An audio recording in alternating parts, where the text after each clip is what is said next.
आवाजावर एखादा कायदा केला तर पहिले सुधीर भाऊवरच कारवाई होईल. कुठल्याही भोंग्यापेक्षा जास्त आवाज आहे सुधीर भाऊ. माईकची सुधीर भाऊला गरज नाही माईकची. जी ॲम्बियंट व्हॉइस लेवल आहे ही जी आपली डेसिबल लेवल आहे त्याच्या पार जाते आणि म्हणून याच्यामध्ये काही ना काही बदल करण्याची आवश्यकता आहे. त्यास हा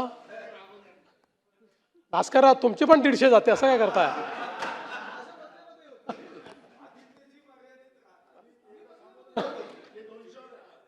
सुधीर भाऊची तर सर आवाजावर एखादा कायदा केला तर पहिले सुधीर भाऊवरच कारवाई होईल.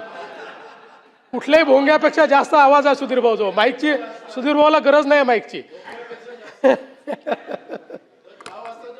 पण नाही नाही ते त्यांचं विचाराचं प्रदूषण नाही करत. ते सुधीर भाऊ कधीच विचाराचं प्रदूषण करत नाही. विचार मांडतात.